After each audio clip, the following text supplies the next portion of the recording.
Hello guys, welcome back to our channel. இன்னைக்கு நம்ம பார்க்க போற ரெசிபி நண்டு கிரேவி. சரி வாங்க இந்த சுவையான நண்டு கிரேவியை எப்படி பண்ணலாம்னு இந்த வீடியோக்குள்ள பார்க்கலாம். ஃபர்ஸ்ட் நான் கடாயில எண்ணெய் விட்டுருக்கேன். எண்ணெய் காஞ்சதுக்கு அப்புறமா கட் பண்ணி வச்சிருக்க வெங்காயத்தை ஆட் பண்ணிக்கோங்க. வெங்காயம் கொஞ்சம் ப்ரௌனிஷ் கலரில் வதங்கினதுக்கு அப்புறமா தக்காளி ஆட் பண்ணிக்கோங்க. அதுக்கப்புறமா இஞ்சி பூண்டு பேஸ்ட் சேர்த்துக்கோங்க.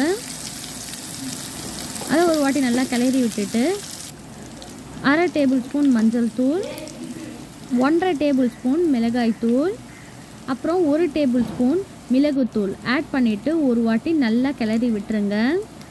அதுக்கப்புறமா கொஞ்சமாக தண்ணி ஆட் பண்ணிக்கோங்க. இப்போ மசாலா நல்லா குக் ஆகட்டும்.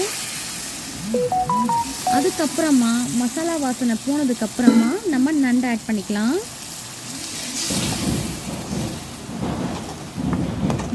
இப்போ பாருங்கள், அது ஒரு வாட்டி நல்லா கொதிச்சுட்டு வரட்டும். இப்போது இந்த மாதிரி கொதிச்சுட்டு வர ஸ்டேஜில் நம்ம நண்டு எல்லாமே ஆட் பண்ணிக்கலாம். நான் இன்னைக்கு குட்டி குட்டியாக 6 நண்டு எடுத்திருக்கேன். இந்த நண்டுக்கு 4 வெங்காயம் 2 தக்காளி சேர்த்துருக்கேன். இப்போ நண்டு ஆட் பண்ணதுக்கப்புறமா நல்லா ஒரு வாட்டி கிளறி விட்டுருங்க. அப்புறம் தேவையான அளவு தண்ணி ஆட் பண்ணிக்கோங்க.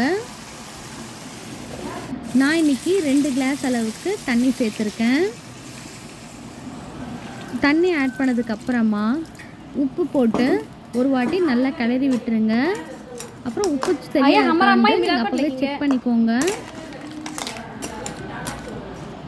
சரி பாருங்கள், நல்லா வெந்திருக்கும். 10 மினிட்ஸ்க்கு அப்புறம் ஓப்பன் பண்ணியாச்சு.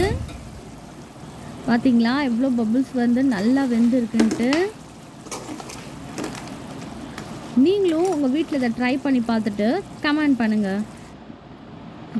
தேங்க்யூ ஃபார் வாட்சிங்.